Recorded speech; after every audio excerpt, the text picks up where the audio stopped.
Welcome to New Ideal Live, the podcast of the Ayn Rand Institute. A recently published paper called In Defense of Merit in Science is raising the alarm about an ongoing trend in major scientific institutions. Organizations such as university departments, professional societies, and academic journals are adopting policies based on a new ideology, an ideology that this paper calls critical social justice. You may have also heard other names for it, like wokeism or critical race theory. Today, we want to talk about this ideology and what it means that it's starting to shape scientific institutions. How can we expect it to affect the field if its prominence continues to grow? We'll also talk about how a group of scientists criticized this ideology in the paper that I just mentioned, which got attention in mainstream outlets like the New York Times and the Wall Street Journal. What do we think that these scientists got right, and what are the problems with this paper? And we'll go into what it will take for scientists and others to more effectively push back against the rise of critical social justice ideology. I'm Sam Weaver. I'm a junior fellow at the Ayn Rand Institute, and with me today to talk about this is Mike Mazza, associate fellow at ARI. Good morning, Mike. Hi, Sam. So I think it'd be a good place to start by talking about an angle that's come up in the way that this paper has been covered in the more mainstream press, like in the New York Times. Because something that's come up around this paper is that, okay, so it's this paper authored by a bunch of scientists. It ends up getting published in something called the Journal of Controversial Ideas, after having been rejected by apparently a few different more mainstream journals in the sciences. And at the end of the paper, there's this sort of postscript where the authors are presenting it as though these mainstream scientific journals rejected the paper because they disagree with its conclusions. They didn't want ideas like this being published. And so there's sort of, in the coverage of this, there's a major feature's been talking about this kind of quote unquote cancel culture angle around this merit in science paper. And Mike, I'm curious what you think about the validity of that idea. Well, so Sam and I both read the paper a couple of times in preparation for the podcast, and we looked at some of the commentary around it. The paper and its, at least some of its authors, are claiming that it was, so they're essentially what they are doing is they sent the paper to something called the Proceedings of the National Academy of Sciences, which is a sort of publication put out by the National Academy of Sciences, and that it's in part in response to some I don't know exactly how to describe it, some perspectives, they say, put out by the National Academy of Sciences. For example, the NAS has a 360-page document on the advancing anti-racism, diversity, equity, and inclusion in STEM organizations. So they kind of mention and quote from this at the end of their defense of merit article. So they claim they were rejected by the proceedings, and I find that claim, like, so I assume they were rejected by the PNAS, as they say, but that says anything like that this is cancel culture, or that they're being targeted for ideology. I mean, I looked at the past couple issues of PNAS going back maybe about 2 years, and they don't publish things like this as articles. Maybe this could be some kind of editorial, but it's 26 pages. So, and I mean, PNAS has apparently a 15% acceptance rate. So it's not like that being rejected from it, means anything. That's a significant data point that they're rejected from a scientific magazine, and this is not science. This is more like a philosophy paper. That's unsurprising.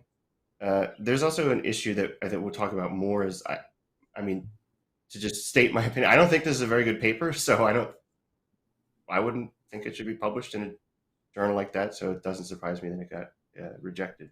And another thing they are saying is they got rejected. They name this one and say they were rejected from several other places.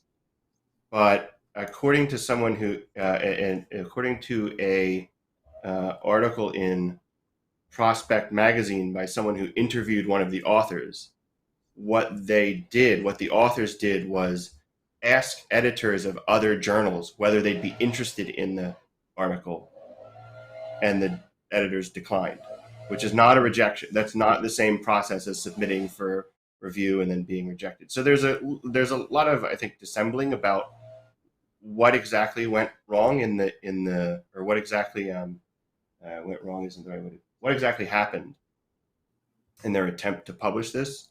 And then it was published in the Journal of Controversial Ideas, which is a journal that's sole purpose is to publish things that seemingly can't be published anywhere else for content it goes against some prevailing orthodoxy. So yeah, I don't think there's a legitimate cancel culture angle here.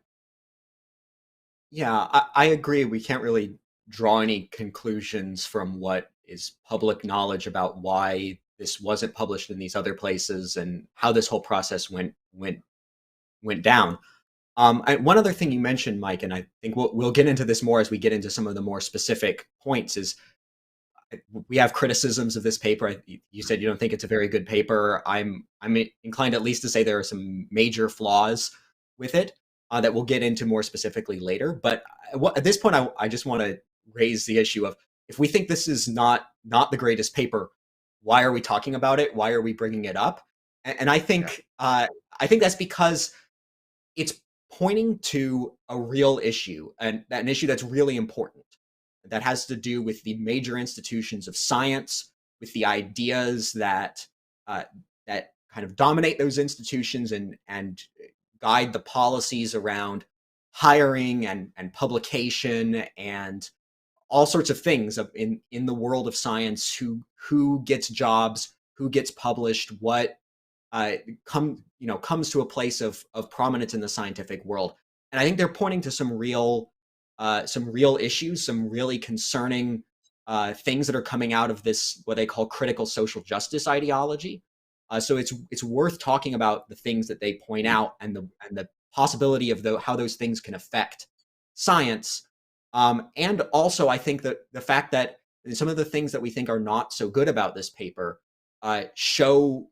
showcase areas where scientists don't have the resources or the arguments that they need to really effectively combat these ideas, or where some of the critics of these critical social justice ideas aren't really doing very well in their criticism. And so it's also worth talking about it from that perspective of, how can you actually be more effective as a critic of these ideas? Right. So what's good about this paper is that it's pointing to a real thing that deserves a reaction. It's just that this is not I don't think this is the right approach to take in reacting to. I mean, there's something to write a paper like this about, but I don't think this is the right way to do it. Yeah. So maybe we should start by getting into the controversy here, and what are the policies, what are the issues that are under discussion. So a good starting point is, what are the advocates of the critical social justice, what this paper calls critical social justice policies, what are they actually advocating? What is the actual policies that they're advocating, and why? What are their arguments? What are their reasons for putting forward these ideas? And then we can evaluate whether we think that there's any merit to those, or what the problems are if we don't think that there are. So I think a crucial issue, and Mike, maybe you'll have something to say about this, is this idea that science is racist in some form. There's racism in science, and we need to fight back against it. This is something that I think really was talked about a lot, especially in 2020, with all the racial controversies that were happening then, and has sort of continued since that time, is this idea that, like, we need to fight against systemic racism in a field like science. But I think that maybe a couple of different things there that we want to get clear on. Mike, did you have thoughts about those? Yeah, well, so the paper's reacting to alleged claim that the way merit currently is thought about in the sciences is in some respect racist, or includes standards and practices that marginalize or further marginalize groups that have historically been marginalized. I mean, it's kind of compounds the historic marginalization. So they're reacting to these claims, and they're what they're saying is that there's this ideology, this philosophy of science at play behind these claims. So, for example, if you think that enshrining Western standards of evidence into the journal, the practices of peer review in scientific journals is pushing aside other legitimate ways of knowing, they'll say, like the lived experience as evidence, or another one is indigenous ways of knowing, then the standards of your journals are encoding in them sort of a racialized conception of what good and bad science is. And the article is trying to rebut this kind of claim, and they're associating these kind of claims with critical social justice. They call it critical social justice epistemology, which they contrast with their epistemology. So that's the basic issue. Now, why should we think that science as an institution and science as a practice is in some way racist? Well, there's a kind of two-pronged assault here. So on the one hand, and I think the first thing I'll say is really what's driving the whole thing, is there are ideological or philosophical reasons that these people think that science is or has to be racist. So they have a general view that claims to knowledge, claims to the kind of authority of science are or have been used as ways to wield power over people. Certain prejudices were in the past seen as scientific. You think of like old scientific racism and the racial hierarchy as being an obvious one. And there's the thought that, well, it's in the essence of claims to truth or knowledge that there's at least an element of the wielding of power over people.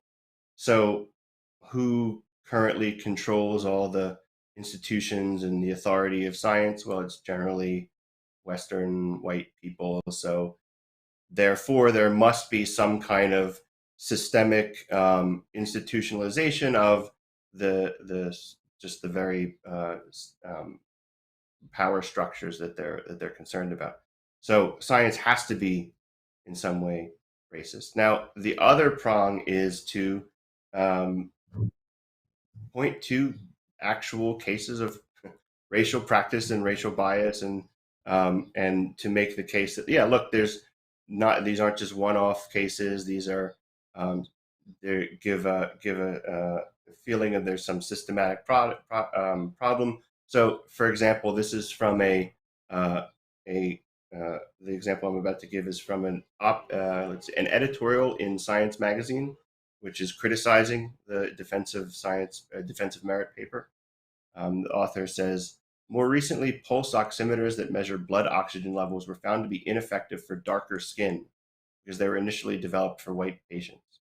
So you'll get a whole battery of examples like this of either actual overt racism or like racial biases and prejudices coming into the sciences.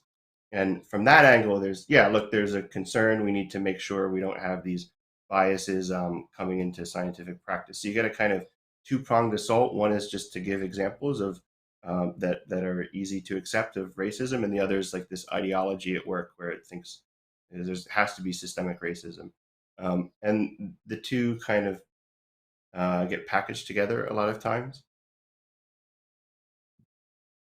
Yeah, I think there are important distinctions that we have to make here, and so I hear a kind of on the one distinction you're making is between kind of saying we have this ideology that tells us that there's systemic racism in the West, or maybe that when there's an inequality of some sort, that means that there's systemic bias, and therefore we don't have to like seek evidence of discrimination or evidence of some kind of more subtle form of bias. We just know kind of from A priori. our worldview, our priors tell us that there is, and so we just know it. Versus actually having evidence, for example, that uh, the pulse oximeter thing, or there's this one guy who's really prominent at this university, and he's got some racial biases or something like that. So I think that's one thing that we need to distinguish is having evidence versus just an ideology that says it's there and we don't need evidence.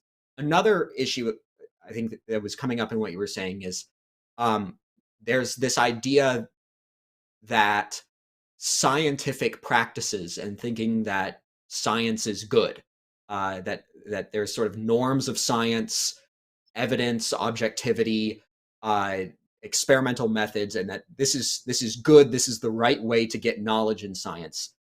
There's this view that that is inherently racist. That Mm-hmm.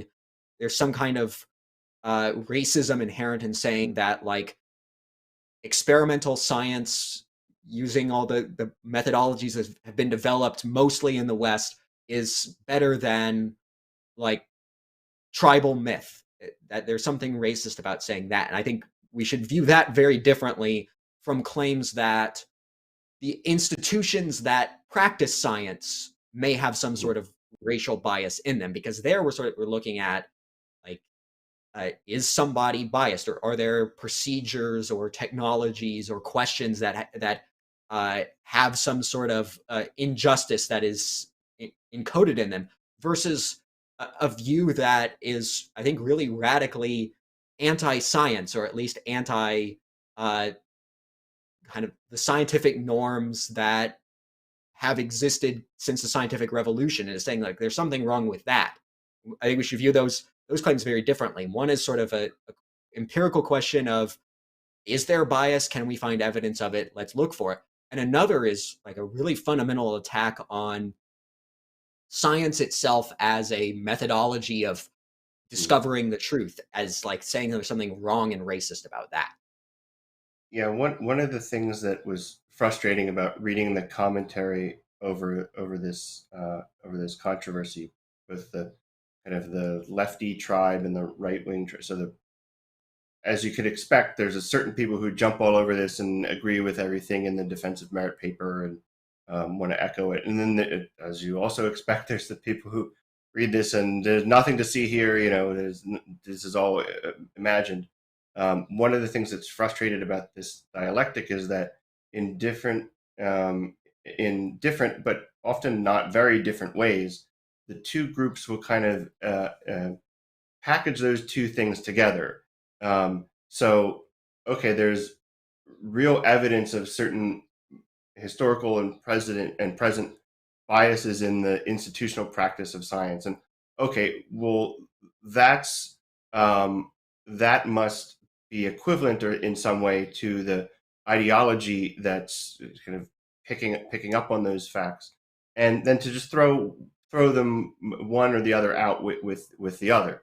So you get the kind of right wing reaction where there's nothing to see. There's couldn't maybe there's some pulse oximeter weird thing occasionally, but there's no systemic problem. There's no larger problem. And then the other side to take the view that well, you're opposed to my whole philosophical framework for thinking about race and equity. So that means you don't think that there's any racism anywhere ever. And part of what's challenging about thinking through all this stuff is just about everybody talking about it falls into one of those two traps. So like one of the things you and I were doing in preparation was just following all the different citations and seeing that, like, no, that's not really what that that paper says, and the In Defense of Merit paper misquotes and misrepresents a lot of its sources, but then the commentary on the In Defense of Merit paper itself is misrepresenting the same literature. Uh, so this kind of packaging of these two things, the facts on the ground and the ideological commentary on them, just makes it really hard to even know what's factually true a lot of times. Yeah, and it's certainly my view, at least, that to actually find out the facts about some of these more claims about more subtle biases in scientific institutions, that it would take a lot of work to find out whether those claims are true or to what extent those claims are true. That you'd have to really study uh, what's going on with there's what kind of okay, there's a disparity here, but what are the factors involved in it? What do the hiring practices look like? What like what questions are being asked? What factors could be pushing some people out of the field and not others? And almost nobody is putting in that work, and there's a lot of claiming either there's definitely a problem, there's definitely huge systemic racism because my ideology tells me there has to be, and there's some like sort of reflexive, no, there's no way there can't possibly be. And in either case, there's not a lot of looking at the evidence or even looking for evidence of what kind of things would actually have to be involved in substantiating a claim like that. On the other hand, I think that maybe the more uh, or the more fundamental, or at least more philosophical kind of question here is about the procedures of science, and are the procedures of science legitimate or not? And what we're seeing from the critical social justice camp is that there are these ideas that really seem to strike at the roots of science as a legitimate method of knowledge, and uh, questionable defense of that, I think, Yeah, from the critics of it. one of the things I think we need to be mindful of here is, so there's this sort of claim that I think a lot of people are familiar with now because it's been amplified by um, right wing skeptics of this critical social justice movement. Um, Objectivity is a white prejudice. Like, there'll be you see these charts and it'll say like white supremacist ideas, and then it'll say some there's some other column with multicultural ideas or something. And you'll get on the white supremacist side, it's like objectivity, individualism, need to cite dispassionate evidence, these kind of things. And that's the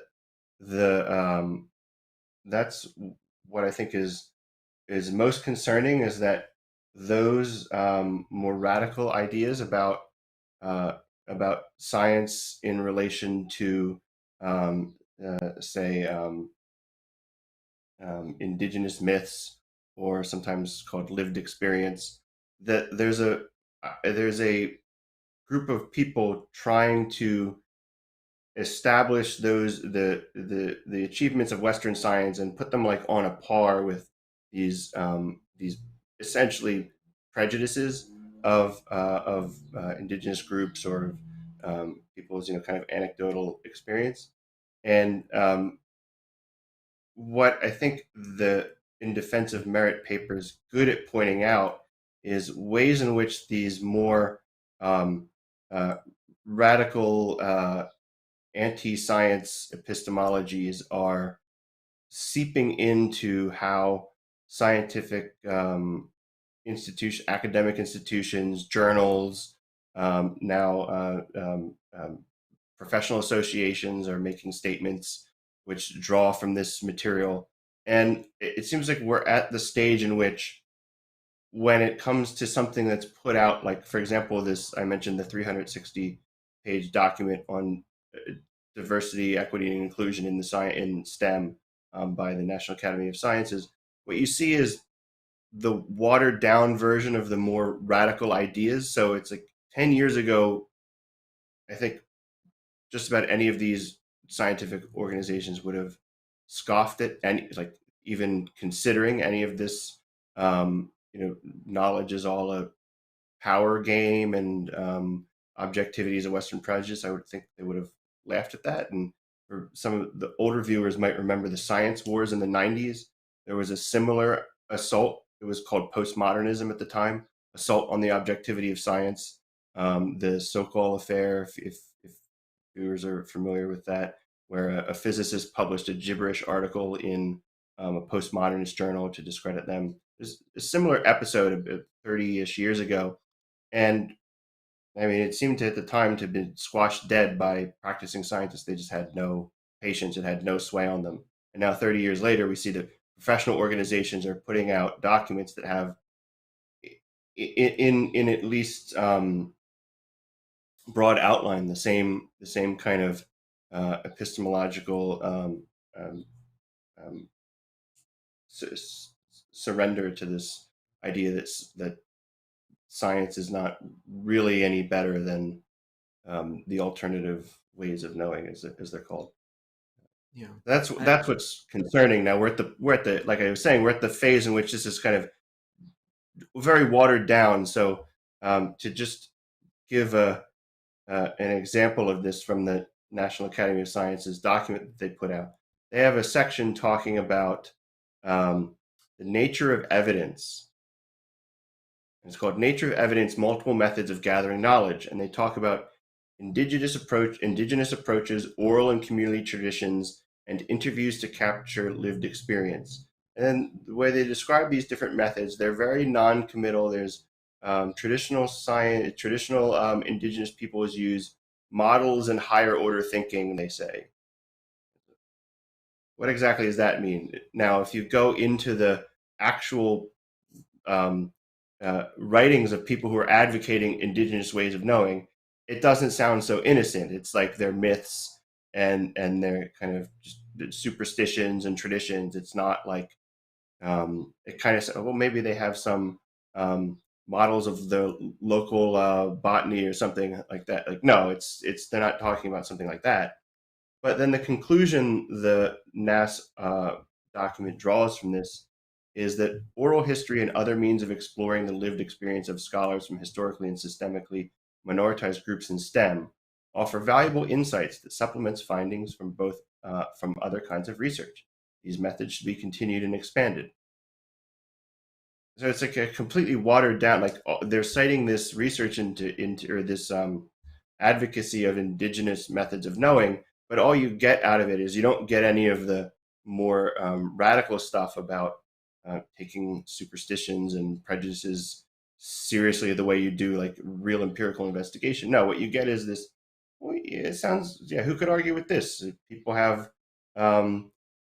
some insights and they're a minoritized group, like, why not listen to their insights? Like, you should listen to any good insight, doesn't matter where it comes from. But the fact that they even need to address this, I think it indicates the kind of trajectory we're on. Yeah.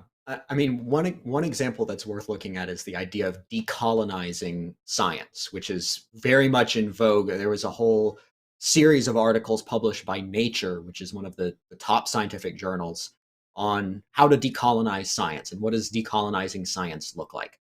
And what you notice when you actually look into the details of what they're arguing is that there's a lot of theoretical kind of abstract language that is really radical, that says stuff like we need to get rid of the hegemony of Western ideas about knowledge and about science. And we need to sort of elevate cultural traditions, folk knowledge, all these other alternative ways of knowing to be on an even plane with Western science. And we need to kind of take Western science down a peg. And it kind of puts you in mind, if you've read Ayn Rand's novel The Fountainhead, of Ellsworth Toohey and his literary circle, and his idea that if I put this guy Ike the genius, who's this horrible playwright, if I put him on the same level as Ibsen, then that's enough. That takes down Ibsen without having to ever openly attack Ibsen. I mean, that's what this theory brings to my mind when you read it.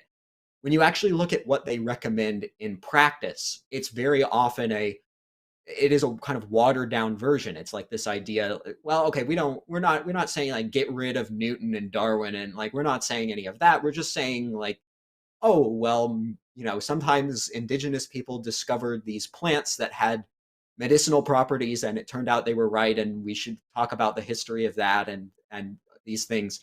But I think one of the points that's worth making here is that and this is something Ayn Rand wrote about when she wrote about compromise and what happens when you have people who have there's an ideal, a certain set of ideas, and some people are consistent advocates of the logical implications of those ideas, and some people water them down, aren't consistent.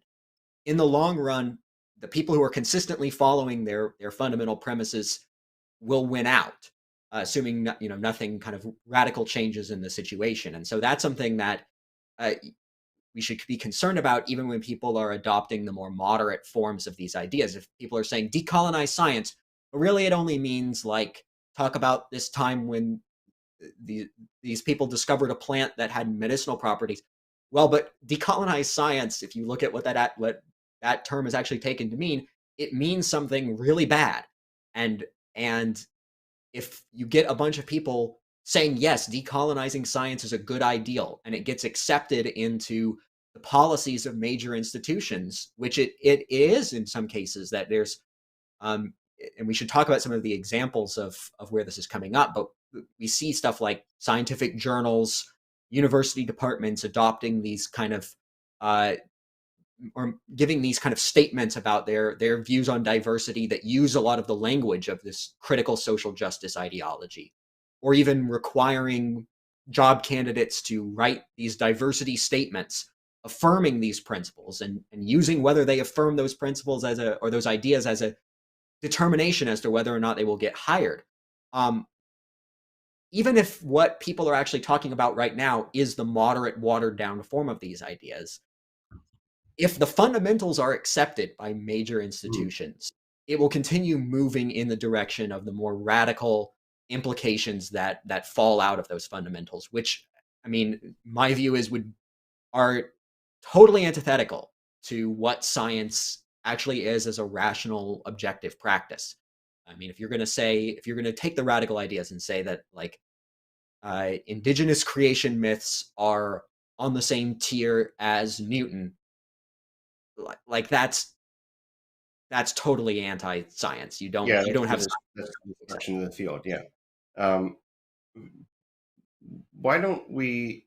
I think we should talk about some of the um, proposed solutions that the critical social justice advocates have, because I think those solutions are tied in with also some of the examples that are objectionable. So you mentioned diversity, equity, and inclusion statements. So um, for anybody who's never applied for admission to a graduate program or for an academic job, uh, part of that application process is you usually have to write something. It used to be you write something called like a personal statement or a research statement, what your interests are, what your research plans are, what your accomplishments to this.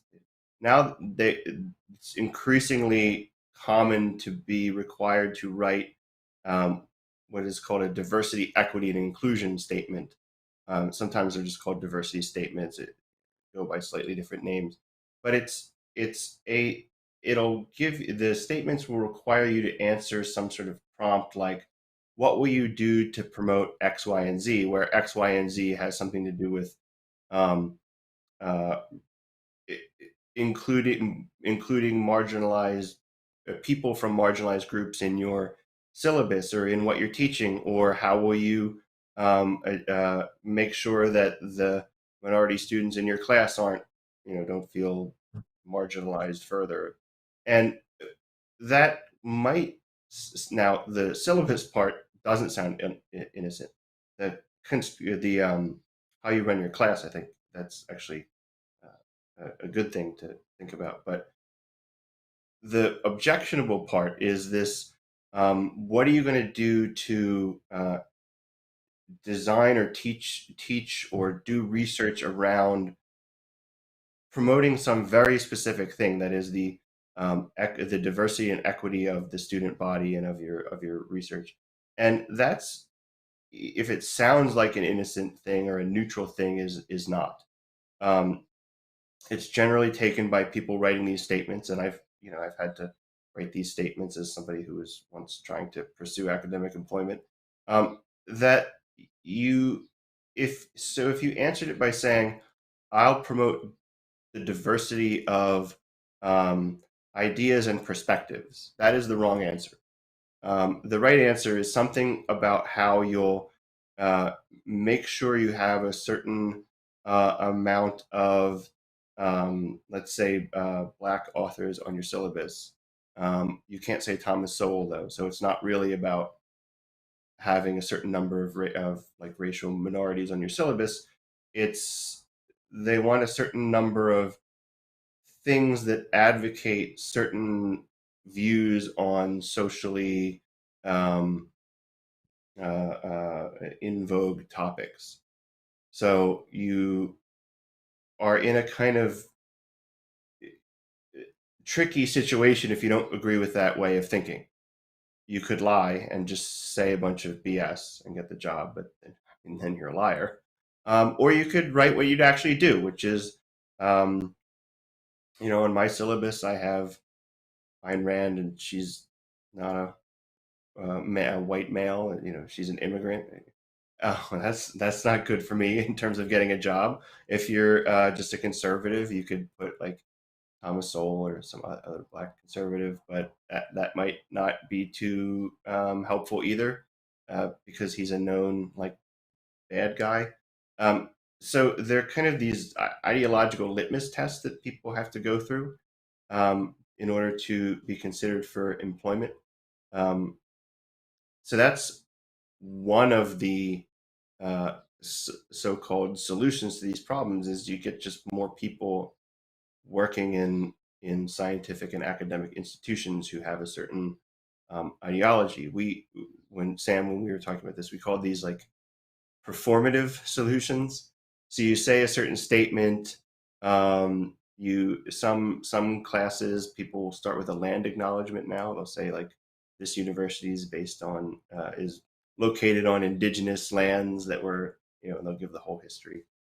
There's training, diversity, equity, inclusion training, also that that universities do, that scientific institutions might do. They might have their journal reviewed by DEI experts to fix it. So there's this kind of ideological performances, or that people have to go through, is one of the proposed of the many proposed solutions. That one's the most concerning to me, because it kind of changes the if that becomes the norm, then we can imagine in not too long, the people who will tend to get higher will tend to have more radical versions of the very things we were concerned about earlier. So that one's very concerning. Yeah, I agree that of all these things, that's the one that worries me the most, is this idea, like basically to get a job, you have to affirm certain ideas, or so either you have to believe in them or you have to lie. So the better people most of them are gonna say, I'm not gonna lie on this thing. And so they're getting locked out. I mean, the attempt here is to create a sort of orthodoxy in these fields. Only people who believe in these ideas are allowed to get a job. And I mean, you can think about how that would look. Part of this is that it's being put in terms of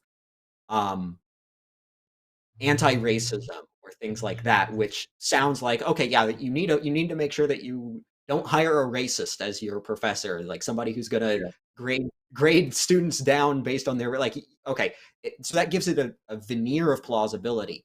But you could think about it like if you had a university department that made its job applicants sign that they were going to promote morality and good ethics among their students, and then it turned out that the only answers they were looking for and the only answers they would accept would be ones that affirmed Christianity.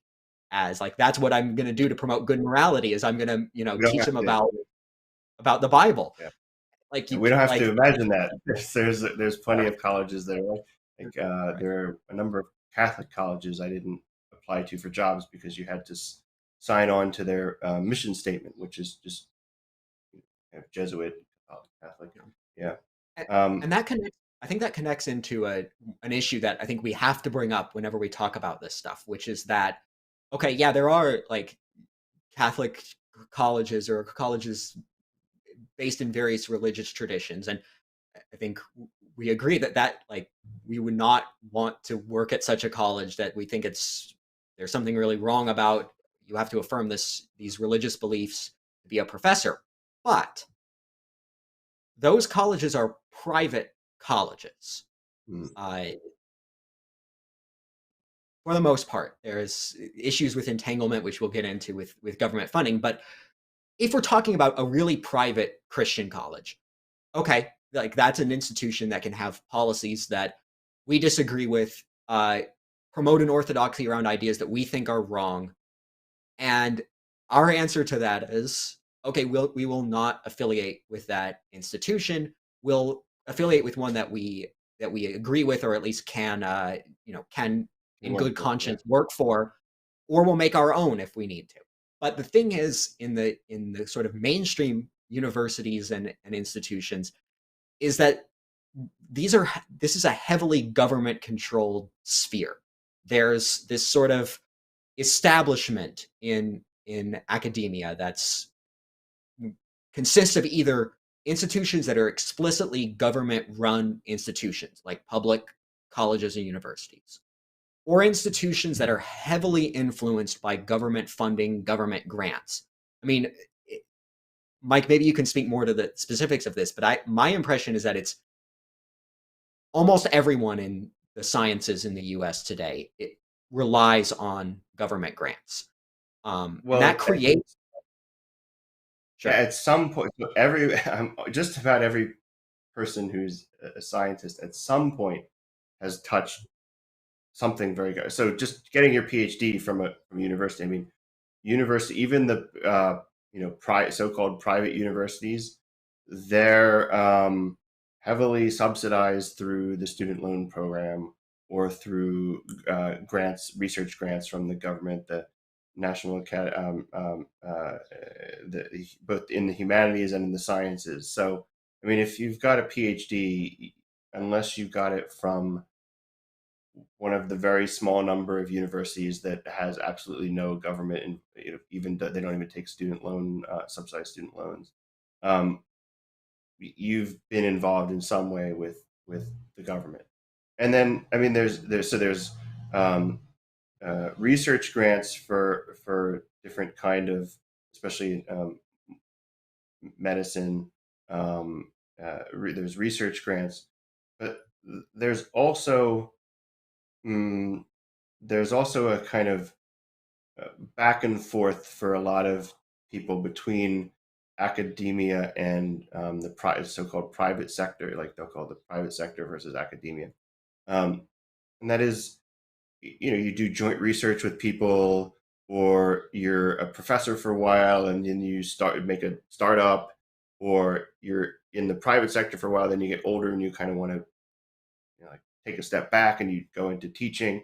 So it's very back and forth between the public and the private, and yeah, and the fact that these the thing that we're talking about, these uh, questions about diversity, equity, and inclusion philosophy and critical social justice philosophy.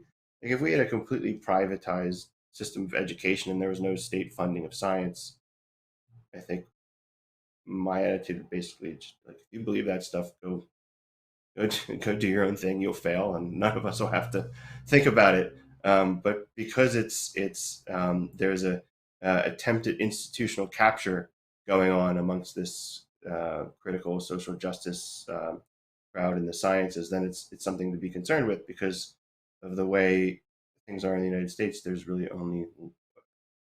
almost only one institution. Um, so if it's captured, it's very dangerous. Yeah.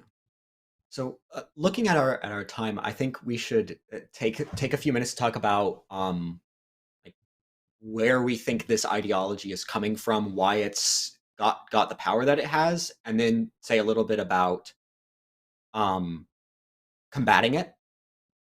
Yeah, we should talk about how the paper combats it in particular, because Yeah, I think yeah, the paper really drops the ball in important ways. Um, yeah. yeah, so did you want to say something about where it's coming from? Yeah. Sure. I mean, we've said some about what kind of gives it basic plausibility is like really such a thing as racism and discrimination more in the past, and there's reason to think that it's not gone, and there's elements of it that still remain. So that gives some plausibility to the idea that like we need to find out where there's racism and fight it. But one thing that's like worth identifying is um, that's an argument for doing the type of thing we were talking about earlier, like doing an actual study on whether there's racism and trying to identify ways that you can remove or reduce bias in these institutions or these practices. It's not an argument for the more radical version of this ideology, for this idea that like there's an equivalence between science and other ways of knowing in quotes and decolonizing science and having these diversity statements and all this other and racial quotas, which we didn't talk about much, but that's an element here too. Is there's this idea that if you're writing a paper, you need to cite in your citations, you need to cite a certain number of people who are non-white, which is just crazy. The idea that you're going to choose your citations based not on how good the study is, but based on the race of the author. But um, so I think there's a there's a couple of different dynamics here in the what has made this broader movement more successful. And Mike, when we were talking about it the other day in preparation for this, I think you brought up this distinction between the advocates of these ideas, the people who are really like promoting the theory and the more radical versions of these ideas, versus the kind of the people who are not the originators, who sort of adopt these things, go along with these diversity statements. Just they're willing to sort of go along to get along. They're kind of second-handed in the way that Ayn Rand uses the term. Um, I think there are differences to get into between what Yeah. motivates each one of those groups. Now here, I mean, that's I think an important distinction to keep in mind. Here, it's a little more complicated because the second handers we're talking about are people with PhDs, so they're practicing scientists, they're editors of journals. So these are highly intelligent people who are supposed to be very thoughtful, and they're so what are they? Are they kind of just going along to get along, or are they advocate? They're not originators. I think of them as kind of in between. Um, and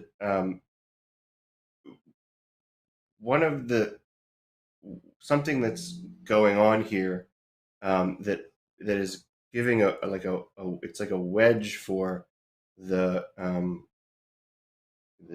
social justice view of science, and it is there's a lot of scientists who, even though they might do really good work, when they talk about science, like as you know, turning back on themselves and just thinking about the practice they're engaged in, they're pretty bad. They don't understand what they're doing. So I mentioned earlier the editorial in Science magazine, and I want to read a quote from it. It's written by Holden Thorpe, one of the editors. He says, talking about the type of person who um, thinks science is objective. The science speaks for itself is usually the mantra in this camp, but the history and philosophy of science argues strongly to the contrary. For example, Charles Darwin made major contributions to the most important idea in biology, but his book, The Descent of Man, contained many incorrect assertions about race and gender that reflected his adherence to prevalent social ideas of his time. Thankfully, evolution didn't become knowledge the day Darwin proposed it, and it was refined over the decades by many points of view. That last sentence strikes me as really strange. Evolution didn't become knowledge the day Darwin proposed it. I mean, evolution was knowledge the day Darwin had the evidence for it in his mind, and it becomes knowledge to anybody who he communicates it to, who can understand the evidence in his favor. There's a very social conception of knowledge here that I think it is a lot of people in the sciences have bought into. Like, what makes something knowledge? Well, it goes through this kind of social system, and when that system spits it out at the other end, now it's knowledge. It's like this social system's making it knowledge. And if you have that kind of view, so you tie up your epistemology of science inappropriately with the like the institutional practice of science, then it's a lot more plausible that, yeah, if that institution has racism in it somewhere, doesn't that make its outputs in some way racist? So isn't there something to the idea that science and knowledge can be racist? And it's hard, it's hard to tell how many people think that way. You'd have to do some real sociology of science to see how prevalent that kind of point of view is. But I think if you think that way, you're going to be more prone to think of having a kind of one is you'll think it, what I just said, you'll think it plausible that there could be racist, the outputs of the system can be racist, but also you're going to have, I think, a kind of authoritarian view of science, which goes along well with the social justice claims about knowledge and power. It claims to truth or claims to power. Well, like, yeah, isn't that true? We're scientists, we have the authority, we all get together, we have a consensus, and now everybody just has to go along with it. So part of the reason that these really bad ideas are starting to come in and be mouthed by people actually in the sciences, I think, is just a deterioration of the profession's own understanding of what it's doing that's good. And that's not something, so to get back to the paper a little bit, that the defensive merit paper, that's not something you really get from the paper, that's part of the problem. They just see it as a battle. There's two camps of philosophy, and there's the bad guys and there's our camp. And we just kind of have to battle it out. There's no grappling. One of the things I don't like about it, there's no grappling with, why do people find the bad guys plausible? Like, not just people, but some of the smartest, most systematic thinkers in the world are kind of starting to entertain this in potentially destructive ways. Why is that? It's not something they're concerned with. Yeah, in fact, I think it's a little worse than that, in that they're not entirely clear about their own view of science, and they end up at one point in the paper sort of espousing something that has some similarities to the view you were describing. That is, they're trying to say something, and they're not clear about what they're saying. I think they're trying to say that they do say that scientific truth is determined by its correspondence with reality. So that's right. And then they say, quote, evaluating the quality of that evidence or the validity of the inferential processes is itself a social process, unquote. Okay, that's fine so far, because it's about evaluating the quality of evidence and people collaborating to do that. But then they say this a little bit later from there. They say, scientific truths are determined by an ongoing social process that includes discussion, debate, and criticism until a broad consensus is reached, and which can be challenged by new evidence and arguments. It's at least not clear that they're distinguishing between a process of evaluating scientific claims and a process of uh, arriving at truth, because the idea that like scientific truths are determined by a social process. What do you mean by that? And if you're going to really take on uh, a worldview that's being presented to you that's saying certain things about truth that we think are really wrong, and I think the authors of the Merit in Science paper also really disagree with, you need to be clear about these things and about what your own view is that you're going to defend. So I said at the beginning that I thought this was a bad paper, and I want to just take a minute to just say why I think that. So there's what we've already said about it's not you're saying so there's things where it's wrong, or just we disagree with it on the philosophy, some of the philosophy of science issues. It buys into some of the, or it shares premises with some of the DEI and critical theory takes on science.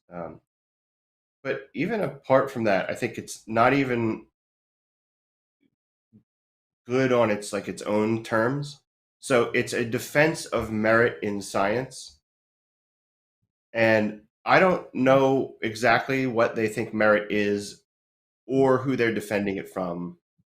They'll say a name, we're defending it from this, but like, what's the criticism of merit in science? Like, what's the view?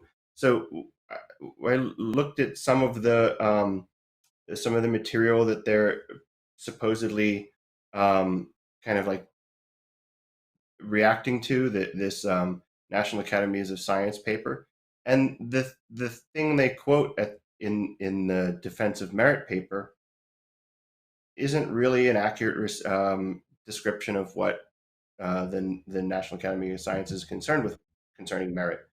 National Academy of Science isn't concerned with what is meritorious science. They're concerned more with like what concept of merit is playing into doctoral admissions or job job hiring practices, and what they like. So if you think you're talking about what is meritorious or quality scientific research, and you think, and somebody says, oh, that's socially constructed, yeah, you should react negatively to that. But if what somebody's really saying is the standards of admissions to doctoral programs are this is a direct quote, are culturally constructed over time within disciplinary communities that have been mostly non-Hispanic, white, and mostly male. Thus, the metrics of merit and excellence that institutions privilege in admissions reproduce cohorts of students who resemble what came before. And that's absolutely true. There's, if you've been in academia, it's there's certain type of people who are, they come from very expensive, mostly white private schools. They go to Ivy League schools for their undergraduates.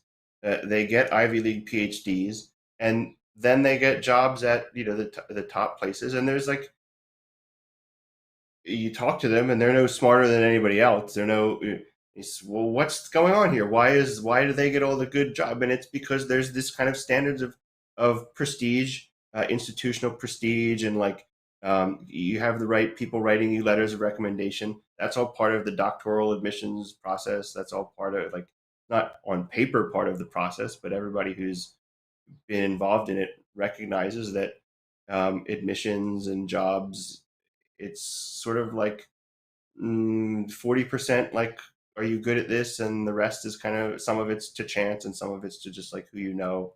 So yeah, there's all kind of questions that you could raise about how those standards work and what constitutes merit. And then to the extent that this paper, that the In Defense of Merit paper does say something about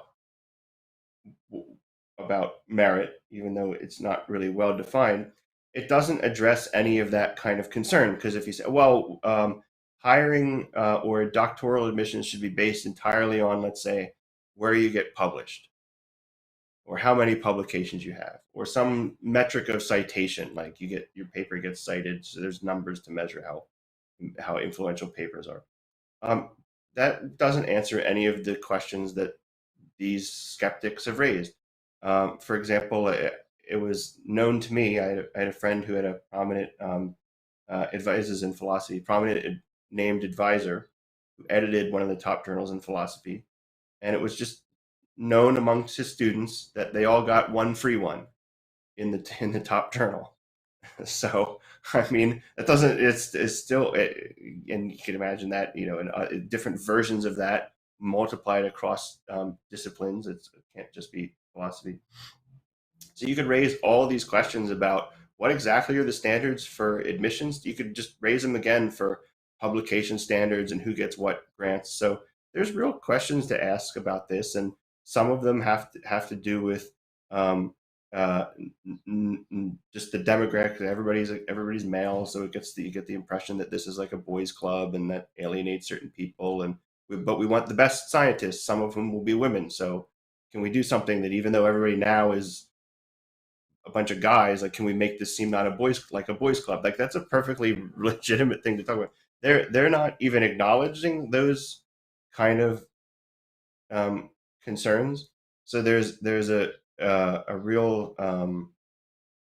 straw man feel to the defense of merit. Like, who are we defending against? We don't really get a good glimpse of their like thoughtful reasons. We get a glimpse of like this sort of Twitter type reasons. So that's what I was getting at the beginning of our discussion when I said I didn't think this paper was a good defense of, well, a good defense of anything, because it's not really clear what they mean by merit. Yeah. I want to pick up on that and say something, because I think what you're saying is relevant to one of the super chat questions we've gotten, and then also kind of go into the kind of broader point of what do we think this debate needs. So we got a super chat question about what is currently being cited as racism in universities.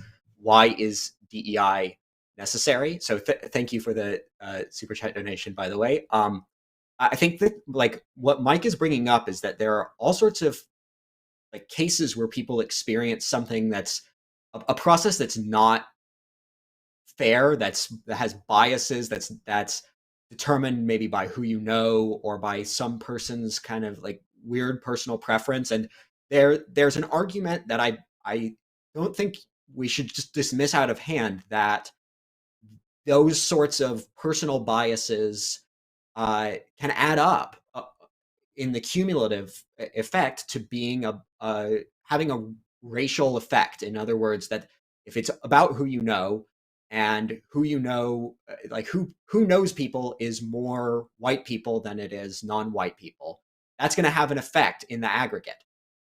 However, I think one of the things we need to distinguish is there's this question: is there racism in universities? And I think if the answer is like, is there anyone in universities who's ever done anything racist? The answer is definitely yes. If the question is more like, is there a significant prevalence of racism in universities that has this really big and harmful effect? I think my answer is I don't know. I don't know what that looks like, and that you'd have to seriously study that. But separate that from the question of why is DEI necessary?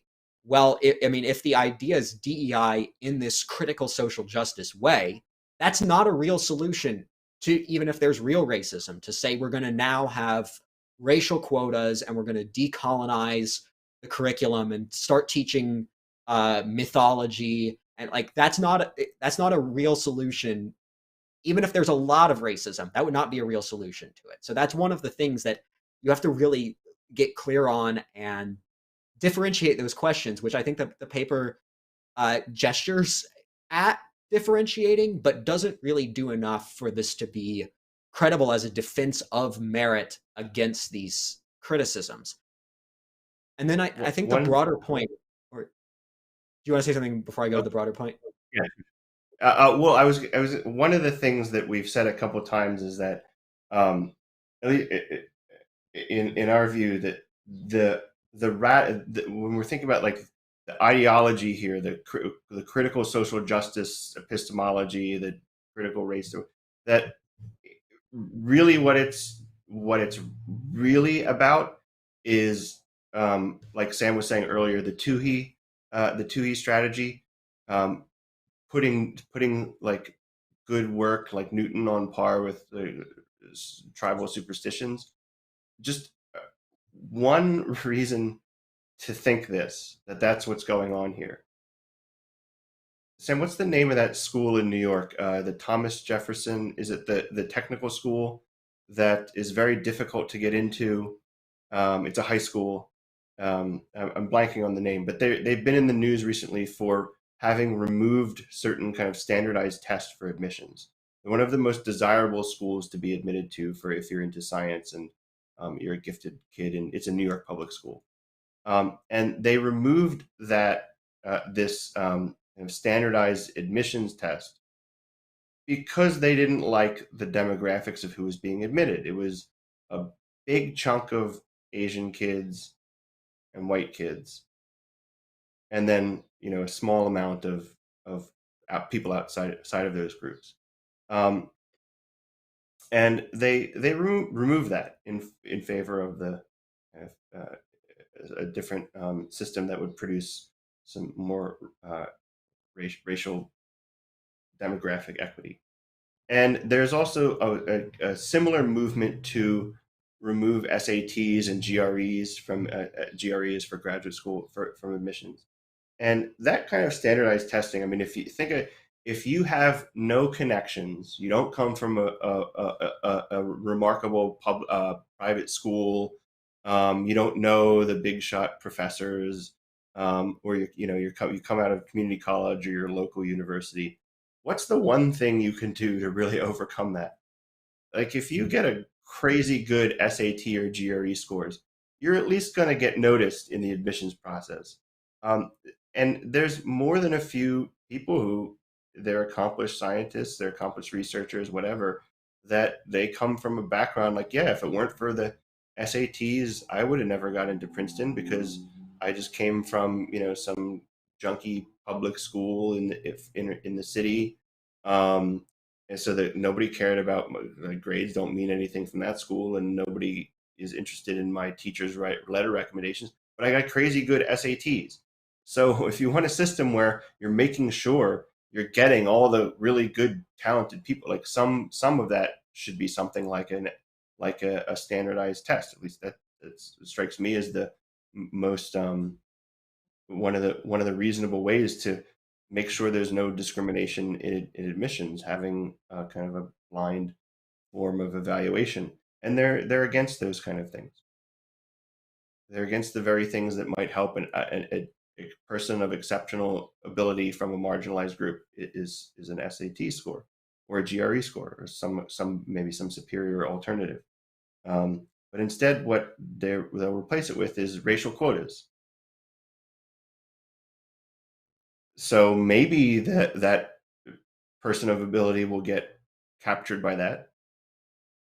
Maybe not. It's more of a lottery, right? If you want X percent of Harvard to be African American, and they don't use any kind of SAT or standardized test score, and you're that gifted person, you're that exceptional person, like, do you win the lottery essentially? Maybe, probably not. But had you had the SATs, maybe you probably would have gotten it. So, Yeah. so I think we're kind of at time. Did we want to take the other super chat question?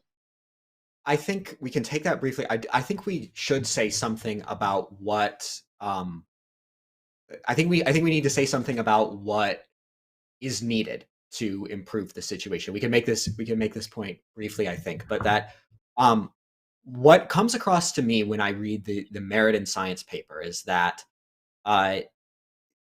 they're trying to defend this concept of merit. They don't do a very good job of it. They don't do a very good job of articulating what it is, what it means, what it looks like in practice, how it looks in the difficult situations. They gesture in the direction of some of these things, and they don't, as Mike was pointing out, really get into the arguments against it and really give a strong response to those arguments. And I think there's something broader here that is that's going on, and is part of the picture of how this ideology has gotten so much power. The critical social justice ideology has gotten so much power in the sciences, and why scientists are struggling to respond to it. And it's the issue of philosophy, that philosophy is needed in order to really support the foundations of science, the methods, the practices, the ways in which science is actually used to gain knowledge. And Ayn Rand wrote some about this, and if we put up the first quote that we have from her, you can see her statement of this issue, which is from her essay For the New Intellectual. She's talking about the role of intellectuals versus the role of scientists, and how scientists need intellectuals. So she says, the intellectuals' specific professions are in the field of the sciences that study man, the so-called humanities. But for that very reason, his influence extends to all other professions. Those who deal with the sciences studying nature have to rely on the intellectual for philosophical guidance and information, for moral values, for social theories, for political premises, for psychological tenets, and above all, for the principles of epistemology, that crucial branch of philosophy which studies man's means of knowledge and makes all other sciences possible.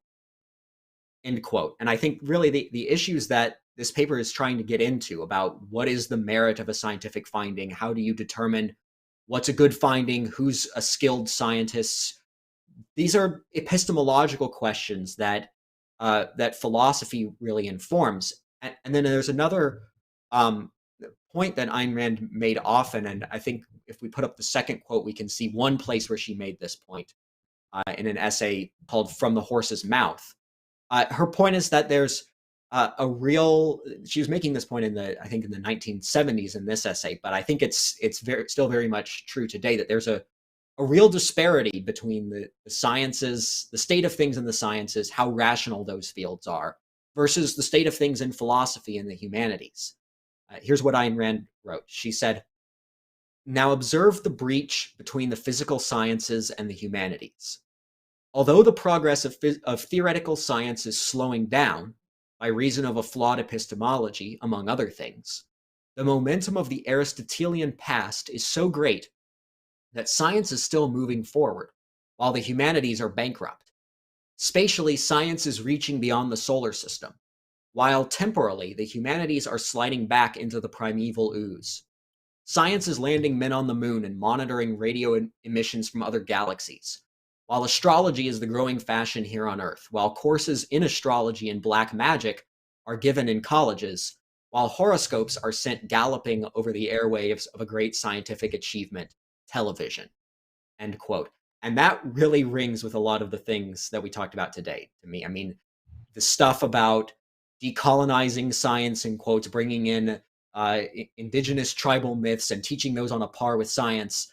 I mean, that's sort of like the teaching of astrology and black magic in colleges. And these theories, this critical social justice ideology, it's coming out of the humanities, which is an area of knowledge that Ayn Rand was arguing, and I think she's quite right about this, that was really lagging behind the sciences. It was regressing into irrationality, even as the sciences sort of continued to be better, be more objective, be more rational.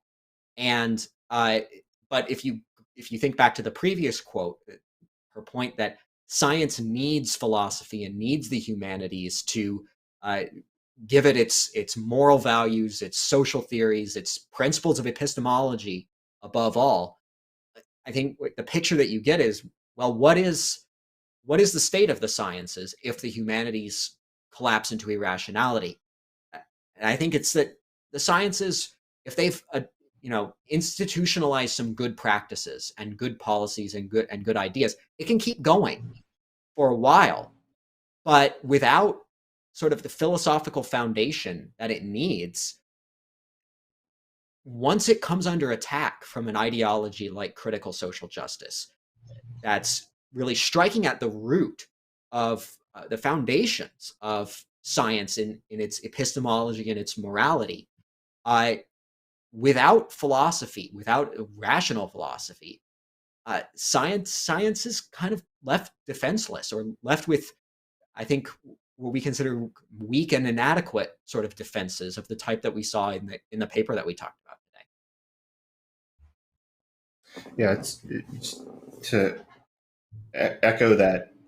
In all of the criticisms I read of the In Defense of Science paper, they mixed in the legitimate criticisms they had. I think were playing off of that.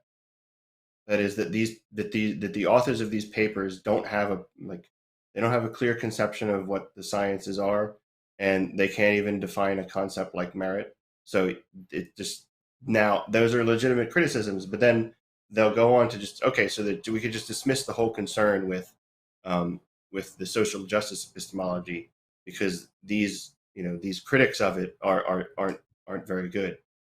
So there's a real way in which it's not just, the failure of philosophy isn't just a cause of the critical social justice epistemology making its way into the sciences, but also the critics of that being unable to defend science in response. And it's interesting that another one of the criticisms of this paper is that the authors seem to be under the misimpression that they themselves don't have some kind of ideology or philosophy that they're pushing to. They think they're philosophically neutral empiricists or something, but they have their own. I mean, the conception of science they have is Popperian. So we could do a whole other podcast on the failure of philosophy of science to guide science in the 20th century.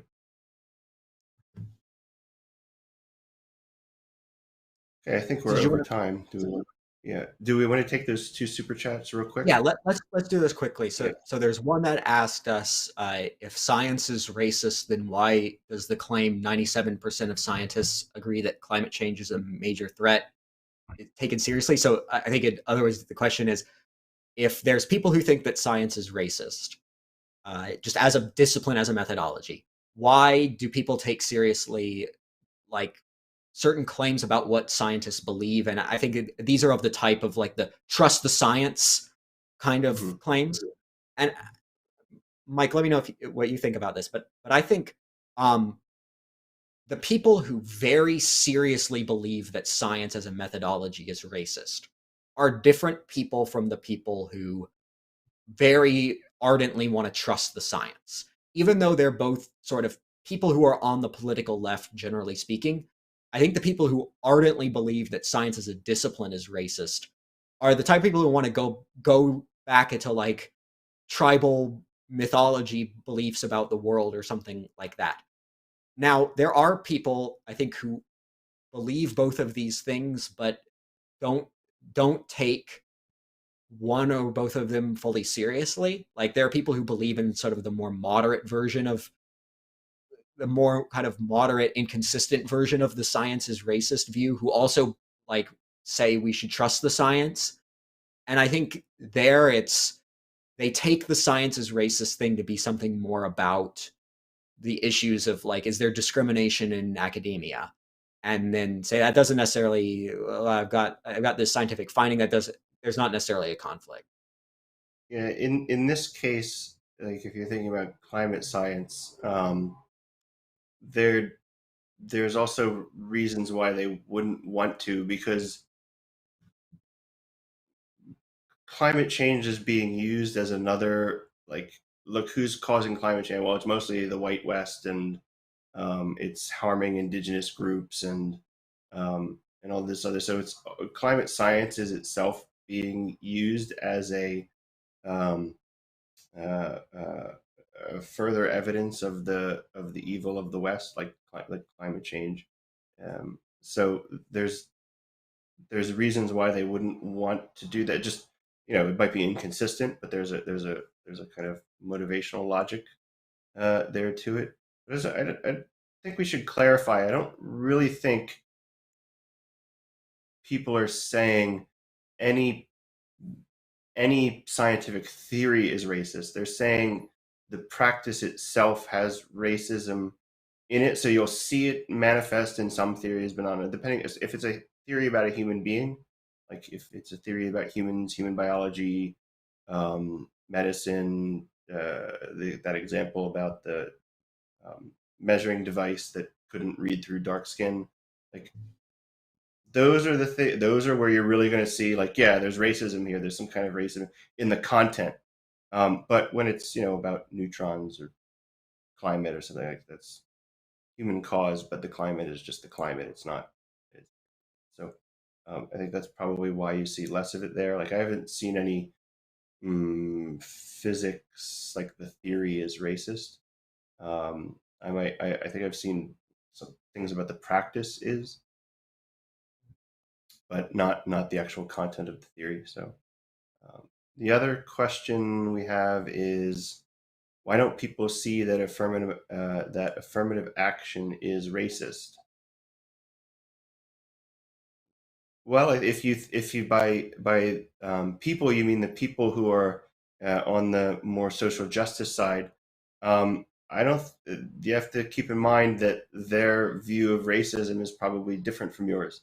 So they see racism as discrimination plus power is a typical way to they talk about it. So that's why you hear people say, well, uh, black people can't be racist, say, right? Because white people have the power, black people don't. So any kind of racial prejudice is there's a power difference, and that's the difference between racism and just prejudice. Um, so why don't they see affirmative action as racist? Because they see that as justified discrimination. Yeah.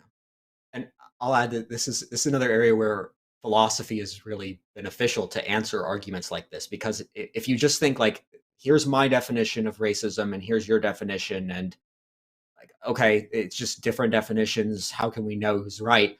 If you have a rational philosophy, you can start to get clear about like what concepts are valid, what concepts aren't valid, what's the right definition for these. And Ayn Rand has an essay on racism that like, brings a lot of insight to like what is the actual phenomenon here and how can we understand it. That would bring a lot of clarity to this question of what is and isn't racist.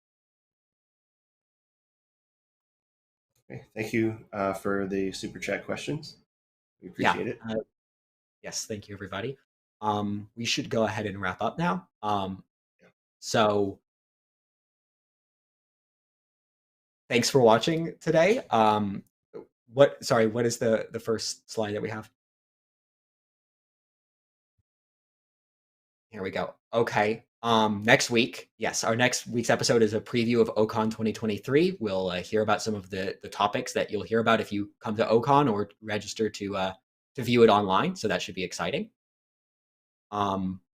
Also, as always, we appreciate it if you subscribe to us on YouTube, click the bell to get notifications, and also on other social media, Facebook, etc.